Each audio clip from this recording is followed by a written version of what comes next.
আজকে আপনাদের দিল্লি কতদূর সিরিজের আরেকটি ভিডিওতে স্বাগত।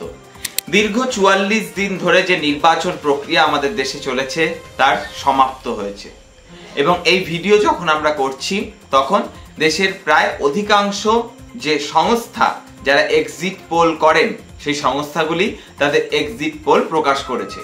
এই এক্সিট পোল কি বলছে এবার প্রথমেই বলে রাখি, আজকে এই যে কাগজ নিয়ে বসে গেছি, এত সংখ্যা, এই সংখ্যাগুলো একটু শুনতে হবে। আমরা প্রথমে ন্যাশনালের অবস্থাটা বলবো, অর্থাৎ জাতীয় ক্ষেত্রে কি হতে চলেছে, কারা জিততে চলেছে, এবং পশ্চিমবঙ্গের ক্ষেত্রে কি হতে চলেছে সেটা পরে বলছি। প্রথম, যে 5টি সমীক্ষক সংস্থার রিপোর্ট আমাদের কাছে এসেছে তাতে 5টা সমীক্ষক সংস্থাই বলছে এনডিএ বিপুল সংখ্যাগরিষ্ঠতা নিয়ে সরকার গড়তে চলেছে। ইন্ডিয়া নিউজ ডি ডায়নামিক্সের পরিসংখ্যান অনুযায়ী এনডিএ 371টি আসন পেতে চলেছে, ইন্ডিয়া 125টি আসন পেতে চলেছে এবং অন্যান্যরা 47টি আসন পেতে চলেছে। জন কি বাতের সমীক্ষা অনুযায়ী এনডিএ 362 থেকে 392টি আসন পেতে পারে, ইন্ডিয়া 141 থেকে 161টি আসন পেতে পারে, অন্যান্যরা 10 থেকে 20টি আসন পেতে পারে।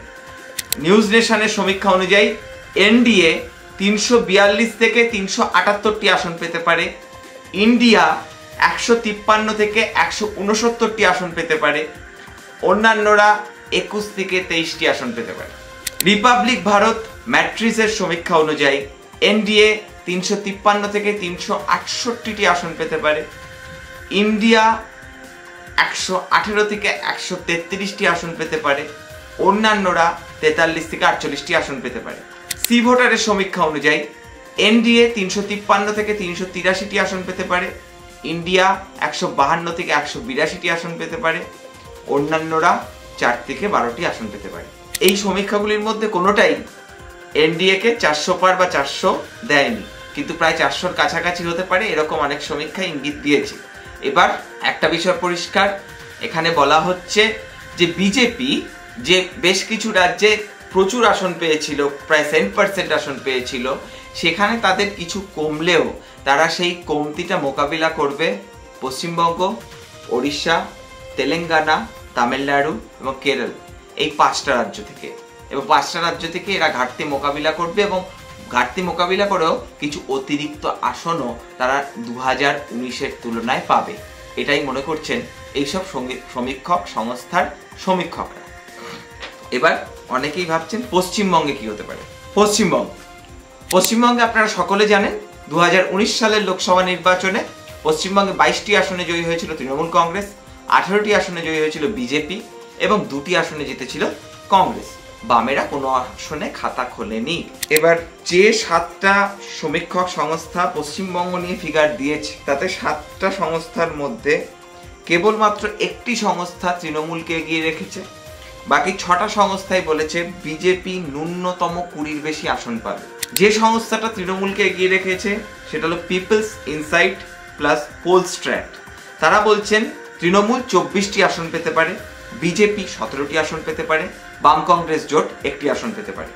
সিএনএক্স বলছেন তৃণমূল 14 থেকে 18টি আসন পেতে পারে, বিজেপি 22 থেকে 26টি আসন পেতে পারেন এবং বাম কংগ্রেস জোট 1 থেকে 2টি আসন পেতে পারে।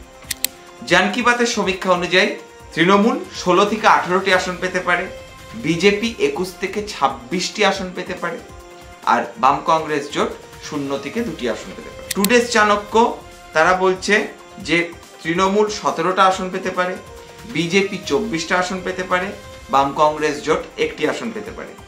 ম্যাট্রিসের সমীক্ষা অনুযায়ী তৃণমূল 16 থেকে 20টি আসন পেতে পারে, বিজেপি 21 থেকে 25টি আসন পেতে পারে এবং বাম কংগ্রেস জোট 0 থেকে 1টি আসন পেতে পারে। সি ভোটারের সমীক্ষা অনুযায়ী তৃণমূল কংগ্রেস 13 থেকে 17টি আসন পেতে পারে, বিজেপি 23 থেকে 27টি আসন পেতে পারে আর বাম কংগ্রেস জোট 1 থেকে 3টি আসন পেতে পারে। আর শেষমেশ অ্যাক্সিস মাই ইন্ডিয়া, যাদের অ্যাকিউরেসি লেভেল নাকি অত্যন্ত ভালো বলে মনে করা হয়, তারা মনে করছে যে এই রাজ্যে তৃণমূল কংগ্রেস 11 থেকে 14টি আসন পেতে পারে, বিজেপি 26 থেকে 31টি আসন পেতে পারে, বাম কংগ্রেস জোট 0 থেকে 2টি আসন পেতে পারে। এবার আপনারা বলতে পারেন এটা কি মিলবে? দেখুন, এক্সিট পোল, ওপিনিয়ন পোল এগুলো কখনো 100% মিলেছে, আবার কখনো 100 পেয়েছে। সাম্প্রতিককালে 5 রাজ্যের বিধানসভা নির্বাচনের সময়, এই কয়েক মাস আগে যখন নির্বাচন হয়, বেশিরভাগ এক্সিট পোল, প্রায় 80% এক্সিট পোল ভুল প্রমাণিত হয়েছিল। তাই এগুলোকে ধ্রুব সত্য মনে করবেন না। এটা শুধুমাত্র একটা রাজনীতির চর্চা, এর বাইরে আর কিছু নয়। এটা দেখে খুব উৎসাহিত হয়ে পড়ার কিছু নেই, আবার খুব দুঃখে মুষড়ে পড়ার কিছু নেই। আসল ফলাফল জানা যাবে 4 জুন।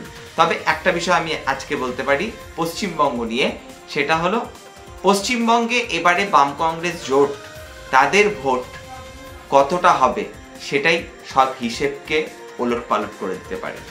ফলে সেই ক্ষেত্রে এই ভোট কতটা বাড়বে, কার দিক থেকে বাড়বে, সেটাই পশ্চিমবঙ্গের রাজনীতির গতি প্রকৃতি বা 2024 সালের লোকসভা নির্বাচনের ফলাফল ঠিক করে দেবে। তাই এই মুহূর্তে পশ্চিমবঙ্গ নিয়ে আমরা কোনো অঙ্ক কষতে চাইছি না। আমরা আপনাদের কাছে বিভিন্ন সংস্থার সমীক্ষা রিপোর্টগুলো পেশ করলাম, এইটুকুই। এর বাইরে আমরা আপনাদেরকে বলছি, আর তো 48 ঘন্টা হয়তো মেরে কেটে বাকি আছে। একটু অপেক্ষা করুন, ধৈর্য ধরুন, সবুরে মেওয়া ফলে। দেখতে থাকুন রূপক অর্থে। এই দীর্ঘ নির্বাচনী প্রক্রিয়ায় আমরা দিল্লি কতদূর সিরিজে অনেক ভিডিও নির্মাণ করেছি। যদি দেখা না হয়ে থাকে দেখে নেবেন। যদি আজকের এই ভিডিওটা ঠিকঠাক লাগে তাহলে লাইক করে দেবেন। আর বাকি কথা নির্বাচনের ফলাফল বেরোনোর পরেই না হয় হবে। দেখতে থাকুন রূপক অর্থে। দেখা হচ্ছে অন্য কোনো এপিসোডে।